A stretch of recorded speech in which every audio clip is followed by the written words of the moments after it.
जी, नमस्कार। मनु एकेडमी में आप सभी लोगों का स्वागत है। एक इम्पोर्टेंट अपडेट है कि अगर आपने जीपीएससी आईटीआई प्रिंसिपल क्लास 2 का फॉर्म मिस कर दिया है या फिर किसी रीजन से आप फॉर्म फिलअप कर रहे थे, फी पेमेंट नहीं हो पाई या फिर आपका फॉर्म कंप्लीट नहीं हो पाया या फिर लास्ट टाइम में आप फिलअप कर रहे थे, वेबसाइट में इश्यूज आ गए, आप कंप्लीटली फॉर्म को फिलअप नहीं कर पाए हो, तो आपको एक दोबारा चांस दिया जा रहा है। ये फॉर्म रीओपन होने वाला है। ये ध्यान रखिए, अभी रीओपन हुआ नहीं है, ये होने वाला है। ये रीओपन होगा 29/7 को 1 बजे, मतलब 1 PM से लेके ये चलेगा 30 को, मतलब 30 तक रहेगा। कब तक? 11:59 PM तक, मतलब रात तक। इसके बीच में आप अपना फॉर्म फिर से फिलअप कर सकते हो, नया रजिस्ट्रेशन है तो भी फिलअप कर सकते हो। और अगर किसी को ऑनलाइन फी पेमेंट करना है तो इसी बीच में वो कर सकता है। अगर उसको ऑफलाइन करना है, चालान के थ्रू करना है, तो वो 31 जुलाई तक जो भी पोस्ट ऑफिस का वर्किंग आवर है उस वर्किंग आवर में अपनी फी चालान के थ्रू भी कर सकता है। कई बार क्या होता है, ऑनलाइन फी पेमेंट करने में इशू हो रहा होता है, तो आप ऑफलाइन भी कर सकते हो, चालान के थ्रू भी पेमेंट कर सकते हो। तो ये फॉर्म रीओपन हो चुका है। अगर किसी वजह से आपने मिस किया था, नहीं पता था या फिर भरते टाइम इशू हो गया या कोई भी रीजन था आपसे मिस हो गया है, तो आप इसको दोबारा से फिलअप कर सकते हो। एक और अपडेट मैं आपको देना चाहूंगा यहाँ पे।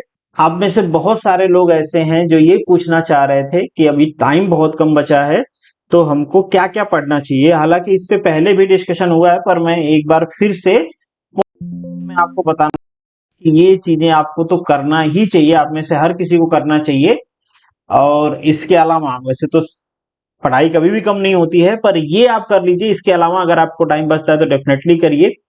जैसे कि फिजिक्स और केमिस्ट्री की बात करें तो आपको जो फिजिक्स और केमिस्ट्री में जनरल क्वांटिटी हैं, बेसिक क्वांटिटीज हैं, जो फिजिकल क्वांटिटीज की मैं बात कर रहा हूं, जो फ्रीक्वेंटली यूज होती हैं, उनका उनके बारे में आपको जानना है, उनके यूनिट्स के बारे में जानना है। कई बार डायरेक्टली उनकी यूनिट्स या उनकी डिफिनेशन आपसे पूछ लिया जाता है।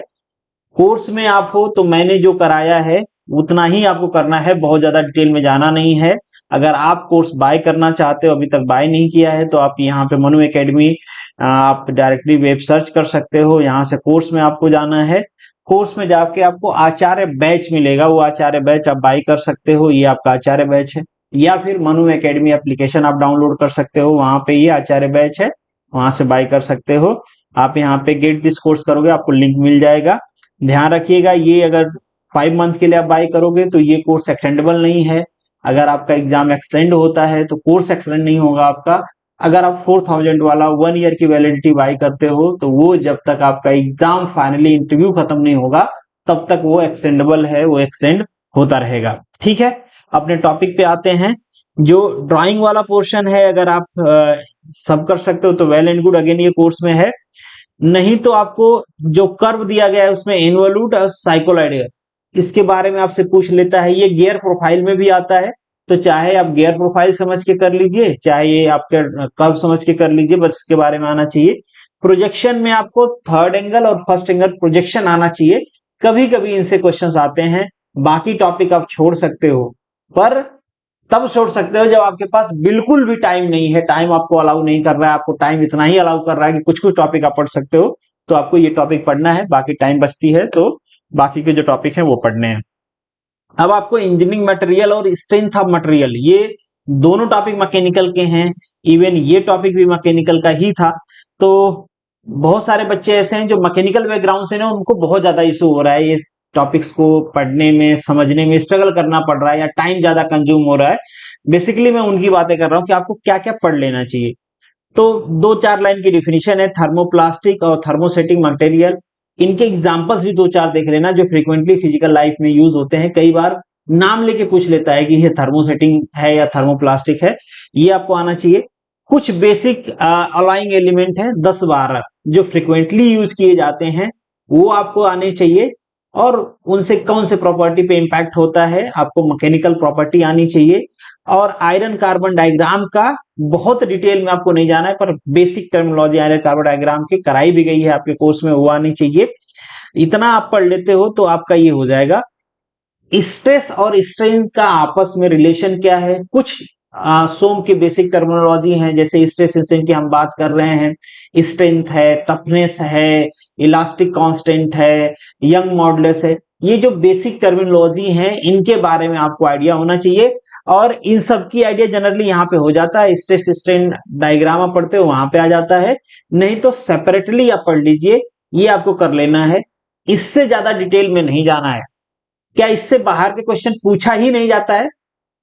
कम चांसेस होता है कि पूछा जाए, कभी कभी वो रैंडमली कोई टॉपिक उठा लेते हैं, जैसे मैंने आपको बताया है, पहले बताया है कि जो मटेरियल साइंस है और स्ट्रेंथ ऑफ मटेरियल, ये दोनों दो पूरे सब्जेक्ट हैं मैकेनिकल इंजीनियरिंग के, और अगर इसको डिटेल में आप पढ़ोगे तो यूनिवर्सिटी जो इसका सिलेबस देती है वो 30-40 घंटे की देती है, तो आपको पढ़ने में कम से कम 40 से 50 घंटे लगेंगे।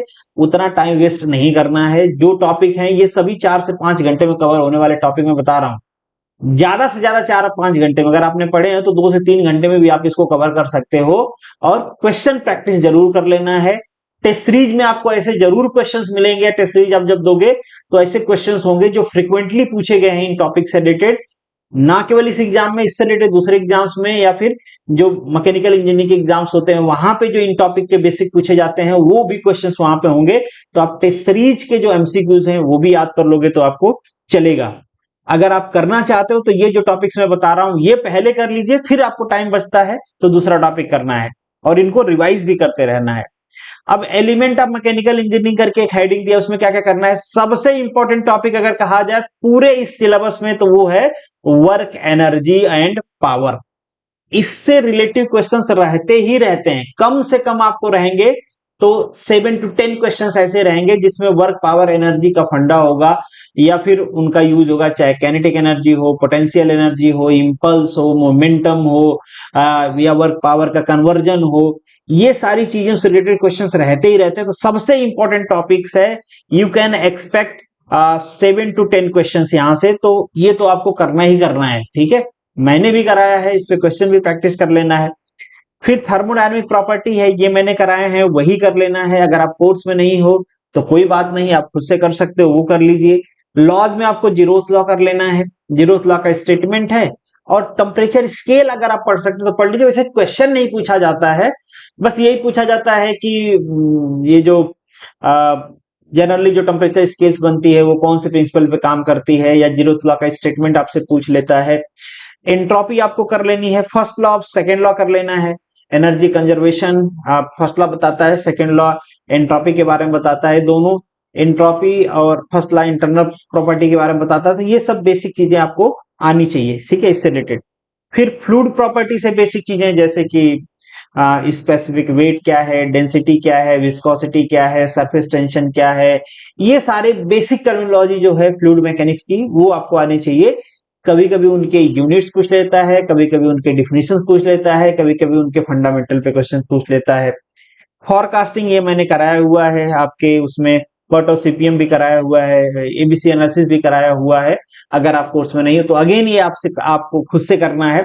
पर मैं ये एज्यूम करके चल रहा हूं कि अगर आप मैकेनिकल से ना भी हो, थोड़ा सा एफर्ट आप लगाओगे तो ये सारे टॉपिक्स आप कर सकते हो, बहुत मुश्किल आपको झेलना नहीं पड़ेगा इसमें। फिर आईसी इंजन के बेसिक कंपोनेंट्स और उनकी फंक्शनिंग, ये आपको करना है, वहां से क्वेश्चन आता है।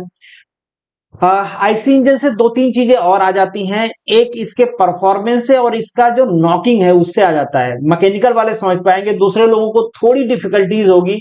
रैंडमली क्वेश्चंस होते हैं, वो बहुत डीप में आपको पढ़ना पड़ेगा। अगर आप उतना जाने तो मैं दूसरे लोगों को रिकमेंड करूंगा कि आप नहीं जाइए।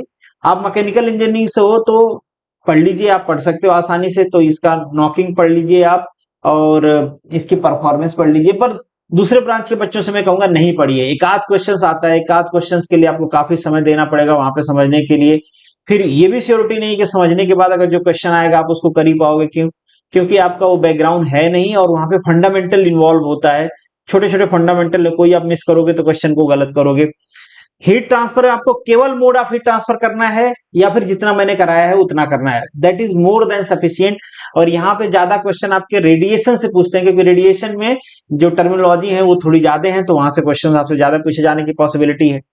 रेफ्रिजरेशन है, एयर कंडीशनिंग से, यहां से बेसिक पूछना पढ़ना है आपको। साइकोमेट्रिक चार्ट आपको आना चाहिए, और बेसिक साइकिल, जो आपकी वेपर कंप्रेशन रेफ्रिजरेशन साइकिल है, वहां से कभी कभी क्वेश्चन पूछते हैं, तो वो आपको आना चाहिए अगर आप पढ़ सकते हो तो। बहुत आसान है, इस वजह से मैंने यहाँ पे मेंशन किया है कि आप हाफ एन आवर 1 घंटा दोगे तो आसानी से ये सारी चीजें आप समझ सकते हो। मैंने भी कराए हैं। वेल्डिंग एंड कास्टिंग से फ्रीक्वेंटली क्वेश्चन पूछा जाता है। जिन टॉपिक से क्वेश्चन पूछा जाता है वो टॉपिक आपके कोर्स में डाले गए हैं, जनरली वहां से आएगा। कास्टिंग में इनके टर्मिनोलॉजी, कास्टिंग डिफेक्ट, इन सब से क्वेश्चंस आ जाता है। वेल्डिंग में पोलरिटी से देखा है मैंने, जनरली क्वेश्चंस पूछ लेता है। और आर्क वेल्डिंग से या फिर गैस वेल्डिंग से जनरली क्वेश्चन पूछ लेते हैं। पर वेल्डिंग के कई सारे टाइप्स हैं, उनके एडवांटेज डिसएडवांटेज हैं, उनका वर्किंग प्रिंसिपल है, उतना डिटेल में आपको नहीं पढ़ना है। उतना डिटेल में अगर हर टॉपिक को आप पढ़ने जाओगे तो पता चले कि आप सोच के देखो कि ये पूरा मैकेनिकल इंजीनियरिंग, पूरा इलेक्ट्रिकल इंजीनियरिंग आपके सिलेबस में मेंशन है, तो आपको स्मार्टली पिक पिक तो करना ही पड़ेगा। आप हर टॉपिक को डिटेल में पढ़ ही नहीं सकते हो, चाह के भी नहीं पढ़ सकते हो, ना ही चाह के कोई पढ़ा सकता है, ठीक है। तो पॉसिबल नहीं है, पर हमको जितना पॉसिबल है, जो ज्यादा जरूरी है उन टॉपिक को हमको पहले कवर करना है यहाँ पे। तो ये आप कर लेना, जो कोर्स में भी है वो आप कर लेना, आपसे हो जाएगा क्वेश्चन, ठीक है। बहुत रैंडम पेपर नहीं होता है। तो अब इलेक्ट्रिकल इंजीनियरिंग में क्या क्या करना है, अगर आप इलेक्ट्रिकल इंजीनियरिंग से नहीं हो तो आपको ज्यादा फोकस करना है इन टॉपिक पे। अगर आप इलेक्ट्रिकल इंजीनियरिंग से हो तो इनके अलावा भी जो टॉपिक्स हैं आप चाहो तो वो भी कर सकते हो। तो आप सभी को पता है कि करंट, वोल्टेज और रेजिस्टेंस, इनका आपस का रिलेशन, पैरेलल कनेक्शन और सीरीज कनेक्शन, इक्विवेलेंट रेजिस्टेंस, ये बेसिक चीजें, या टेम्परेचर का इम्पैक्ट क्या होता है, रेजिस्टिविटी क्या होती है, ये बेसिक चीजें आपको आनी चाहिए। इनसे क्वेश्चंस बनते हैं। आपको KVL, KCL, Ohm's law, star delta connection, इनसे भी क्वेश्चन पूछे जाते हैं, आपको कर लेना है। यहां से आप समझ लो कि आपसे 10 to 12 क्वेश्चन आ जाते हैं। फिर जो आपका ट्रांसफार्मर है और मोटर्स है, इनसे आपको 3 से 4 क्वेश्चन आ सकते हैं, 5 क्वेश्चन आ सकते हैं, ये आपको करना है। मैंने अभी नहीं कराया है, मैं आपको कोर्स में ये करा दूंगा जल्दी। 40 से 50 क्वेश्चन भी करा दूंगा, इनका बेसिक फंडामेंटल भी करा दूंगा जल्दी। इस पे लेक्चर आ जाएगा 1-2 दिन में। फिर ये टाइप्स ऑफ लैंप कर लेने हैं, मतलब उनकी फंक्शनिंग कैसे होती है, इस पे क्वेश्चन आता है। अर्थिंग पे कभी कभी क्वेश्चन है। एमसीबी और ये दोनों टॉपिक पे जनरली क्वेश्चन पूछ लेता है, तो आपको ये दोनों कर लेने हैं। फिर सेमीकंडक्टर डिवाइसेस हैं, आपको पता है वो डिवाइसेस, वो कर लेने हैं आपको, कभी कभी उनसे भी क्वेश्चन आप पूछा है। लॉजिक गेट कर लेने हैं। इलेक्ट्रिसिटी और मैग्नेटिज्म के जो बेसिक टर्म्स हैं, जो कुछ फॉर्मूले हैं, 1-2 लॉज हैं, वो आपको कर लेनी है। इनसे क्वेश्चंस कभी कभी, लॉज तो जनरली दिखा नहीं, पर बेसिक टर्मिनोलॉजी जो होती हैं उन पे कभी कभी क्वेश्चंस पूछे हैं, तो वो आपको कर लेना है। एटलीस्ट उतना तो कर लेना है आपको, ठीक है। फिर आपका एलिमेंट ऑफ ऑटोमोबाइल, इनमें 2 चीज, कैनेमेटिक चेन, मतलब एकदम जो बेसिक आपके इस पूरे जो सेक्शन है आपका कोर्स में, उसमें जो स्टार्टिंग के 2-3 लेक्चर्स हैं वही आपको करने हैं। इन्वर्जन और ये टॉपिक कैनेमेटिक चेन, यहीं से लिंक और इन्वर्जन और मैकेनिज्म, यहीं से जनरली क्वेश्चन आपसे पूछा जाता है। गियर प्रोफाइल, व्हीकल परफॉर्मेंस, ये 3-4 टॉपिक्स हैं, अगर आप कर लीजिए तो वेल एंड गुड। फिर उसके बाद आप एडिशनली चाहते हो तो आप ब्रेक कर लो, आपका गियरिंग मैकेनिज्म कर लो, टायर्स कर लो, बाकी जो टॉपिक्स बच रहे हैं वो कर लो, पर ये तो कर ही लेना है, यहाँ से क्वेश्चंस आपसे पूछे जाते हैं। फिर ये जो मेजरिंग डिवाइसेस हैं, प्रेशर, टेम्परेचर, फ्लो मेजरमेंट, जो मैंने कोर्स में कराया है दैट्स इट। उससे बहुत ज्यादा पढ़ने की जरूरत नहीं है, उतना पढ़ लीजिए। जनरली क्वेश्चंस पूछते नहीं है यहाँ से, पर पूछेंगे भी तो प्रेशर मेजरमेंट, टेम्परेचर मेजरमेंट, और बहुत हो गया तो फ्लो मेजरमेंट, ठीक है। यहां से क्वेश्चंस आपसे पूछेंगे 10 से 12 क्वेश्चन, मे बी 15 क्वेश्चन। तो जनरली कंप्यूटर के जो कंपोनेंट्स हैं, कंप्यूटर से रिलेटेड जो टेक्नोलॉजी है, अभी कोर्स में इस पे नहीं कराया गया है, पर ये आ जाएगा, डोंट वरी। 1 आध वीक या 2 वीक में सारे टॉपिक्स आपके खत्म हो जाएंगे आपके कोर्स में। तो ये वहां पे आ जाएगा। जो जो लोग कोर्स में हैं, जो कराया जाता है आप वो कर लीजिए, एमसीक्यू भी आपको साथ में कराए जाएंगे। बाकी जो लोग हैं वो उनको भी यही करना है। और लास्ट टाइम का ट्रेंड देखा गया है कि ये प्रोग्रामिंग के बेसिक पूछ लेते हैं, या समटाइम छोटी सी प्रोग्रामिंग दे देंगे, या प्रोग्रामिंग जब हम करते हैं तो स्टार्टिंग में कुछ कमांड्स लिखते हैं, उन कमांड्स को लिख देंगे और बोलेंगे कि एरर बताइए, तो वो आपको कर लेना है, ठीक है।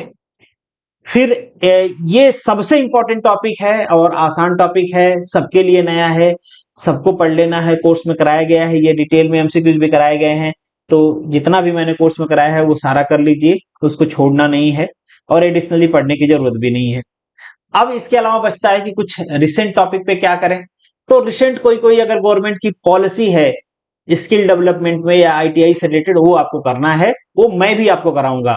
तो अभी जो कोर्स में आने वाले टॉपिक हैं वो 3 हैं। आपके इलेक्ट्रिकल मशीन्स आएगा कोर्स में, आपका जो कंप्यूटर के कंपोनेंट्स है उनकी फंक्शनलिटी जो है वो आएगी आपके कोर्स में, और एक जो रिसेंट डेवलपमेंट है या रिसेंट टॉपिक्स हैं जो पर्टिकुलरली आईटीआई से रिलेटेड है वो आएंगे। तो ये 3 टॉपिक्स आपके आने वाले हैं। ये तीनों चारों टॉपिक मिला के 5 से 6 घंटे का आपका टोटल कोर्स आना बाकी है। बाकी सारी चीजें आपको कंप्लीट है, वही करना है। टेस्ट सीरीज पे ज्यादा फोकस देना है। ये टॉपिक खत्म होने के बाद मैं भी आपके टेस्ट सीरीज पे फोकस करूंगा, और आपका जो नॉन टेक्निकल का मैंने कहा है कि मैं टॉपिक्स बना बना के दूंगा, एमसीक्यूज बना के दूंगा, बेसिक जो राइटिंग मटेरियल है वो आपको प्रोवाइड करूंगा। फिर ये टॉपिक खत्म होने के बाद मेरा पूरा फोकस आपके टेस्ट सीरीज और आपके नॉन टेक्निकल के जो रिसोर्स है उस पे रहेगा। तो वो चीजें हम करने वाले हैं आगे कोर्स में। बाकी अगर आप कोर्स में नहीं हो तो आप अपने तरीके से किस तरीके से आप एडजस्ट कर सकते हो वो जरूर कर लीजिए, वो टॉपिक इंपॉर्टेंट है। नॉन टेक्निकल मैंने कहा है सबसे पहले आपको रीजनिंग और एप्टी कर लेना है, फिर आपको कुछ पॉलिटी के टॉपिक, कुछ इकोनॉमिक्स के टॉपिक वो मैंने पहले ही बताए हैं वो कर लेने हैं, और मैंने जो बताए हैं उस पर मटेरियल भी बना के आपको दूंगा। और पॉसिबल होगा तो इलेक्ट्रिकल मशीन का टॉपिक खत्म करने के बाद मैं वो स्टार्ट करने वाला हूँ कि डेली डेली कुछ कुछ टॉपिक में मटेरियल बना के मैं अपलोड करूंगा, ताकि आप डेली डेली उसको पढ़ो और रिवाइज करो, और उस पर एमसीक्यू भी डाल दूंगा ताकि आपकी प्रैक्टिस भी होता रहे। क्योंकि वीडियो बनाना नहीं है, मटेरियल ही बना के डालना है, तो मैं डेली कोशिश करूंगा किसी न किसी टॉपिक के नॉन टेक्निकल पे मटेरियल बन के जाए, और साथ में आपका जो कंप्यूटर और आईटी वाला पोर्शन बचा है उस पर वीडियो लेक्चर जाए। और कुछ जो जरूरी टॉपिक्स हैं जितना आपको हम प्रैक्टिस करा सकते हैं उस पे एमसीक्यूज और प्रीवियस ईयर के एमसीक्यूज और उसके सोल्यूशन भी करना स्टार्ट करेंगे, जैसे कि लेक्चर आ भी रहे हैं। तो this is the end of this video. Thank you so much for watching this. चलिए मिलेंगे नेक्स्ट वीडियो में, तब तक के लिए all the best, good luck and जय हिंद।